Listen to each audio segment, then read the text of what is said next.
Hello there YouTube, and welcome to part 3 of Fire Red Omega Monocyclic. I got my audio fixed, everything should be regulated now, and no more fuzz in the background. I'm going to start out by seeing what all Pokemon-wise is here in Route 22 in both the land and the water. Let's get started. Didn't know there was Skitty here. There's also Rattata. Alternatively, there's also more Rattata. Here we go. Mankey. Mankey, to me, is much like Mareep. It's something that I just don't like. Some people think it's an underused Pokemon in terms of gameplay. It really isn't, though. Mankey sees a lot of use. It's not a bad Pokemon. And I guess it made Leaf Green and Fire Red fairly interesting. You can use Mankey right at the beginning. But in this game, I don't really think it has a place. I'm not sure if there's anything else here, really. Oh, there's more Rattata, that's for sure. And more Skitty. And more Mankey. I think that might be it. I'm gonna check the water now.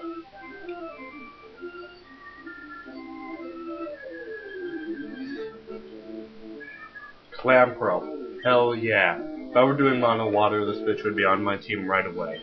Clamperl is made of wind, and it's been improved for the hack. It gets Aurora Beam really early on, and evolves at, I think, level 18? Has no chance of killing it. It evolves into Gorbis or Huntail, depending on its personality, nature, something. The same as Wormhole. In effect, random. Use it. Use Clamperl if you can. It's made of wind. There's also Poliwag. Poliwag's a good Pokemon to use. It's fast, it's got a sleep move, and you can either make it specially defensive by making it Politoed, which it evolves at level 35 in this game. Evolutions have changed, I didn't mention that. Or you can do the normal, give it a Water Stone, make it a Poliwrath, give it a nice fighting move like Brick Break, since you can buy those in Celadon, and make it a decent enough physical attacker. It's also pretty bulky. A good Pokemon. I also suggest using this.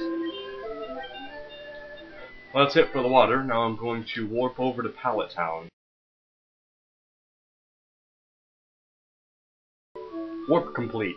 Now you saw that I got the Staryu here earlier, but there's also something else. Something that I would have loved to use on a different mono.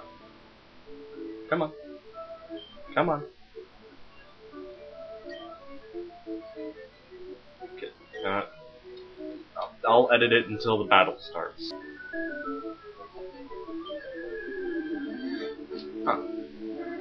And after I said that, it was only one more fail. SHELLDER, yes. I love SHELLDER. I have never used one, and I really want to. This would have been a prime candidate for Mono Ice, because of how physically bulky it is. Here's another Pokemon that I again suggest use of. Drayana did a good job of supplying the waters with interesting stuff early on. You know, the water types you use in a normal run-through of a normal game is probably your starter and that's it. And if you didn't choose a starter, it's probably something boring. I don't know what, but it's probably something fairly dull. SHELLDER's another great choice. Now I'm gonna warp over to Route 2.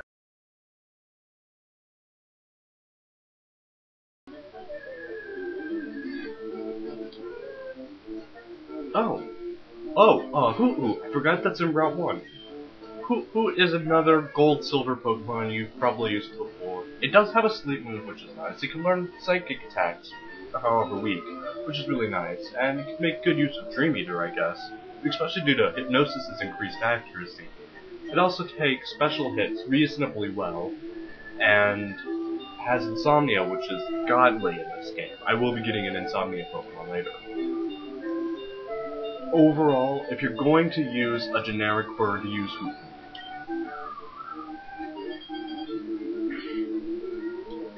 Much better than Spearow or Pidgey or something like that. Back to warping. Alright, on to Route 2. Route 2 is pretty generic. There's just a little path into some grass. This grass has got some good stuff in it. Route 2, don't lie to me, Pidgeot's not good stuff. This place is Damn it, Pidgeys. This place is great for building up a team early on for monographs. You'll see what I mean if the Pidgeys stop killing me. Poochyena. This isn't grass, of course, but it's a good Pokemon. It's probably something you've used maybe once in Ruby and Sapphire. And, well, a little generic, and a little boring, really.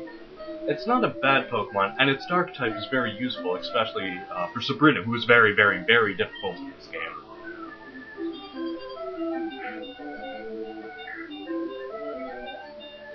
There's really nothing remarkable about it, though. It's much better in 4th Gen when it got its physical stab.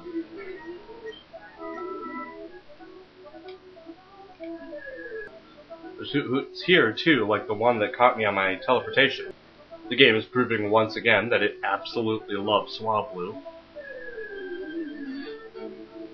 Yes, Shroomish. I love Shroomish. This is great on either Mono Grass or Mono Fighting.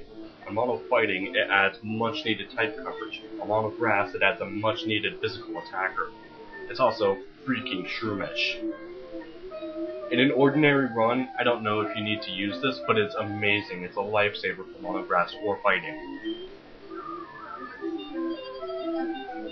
It's also grass, so it's useful against rock.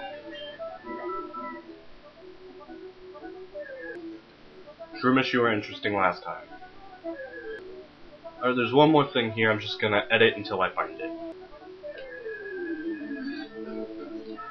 Oh, I guess there's 2 more things in this route. And that took forever. That was like 15 fights until I found this. I think I'll be catching this. ZIGZAGOON is a pickup slave and an HM slave in the finest degree. It's not a very good Pokemon on its own, though. It's just useful for all of its variety. And the fact that the pickup list was improved for this game. I'm counting on getting a hidden power at some point.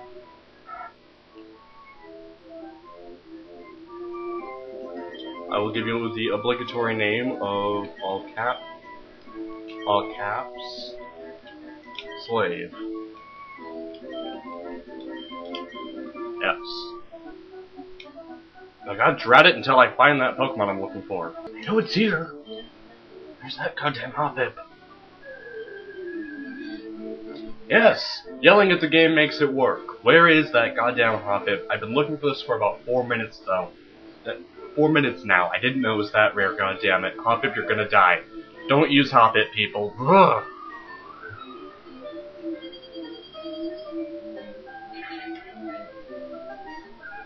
Hoppip causes nothing but pain. I used it in Mono Flying.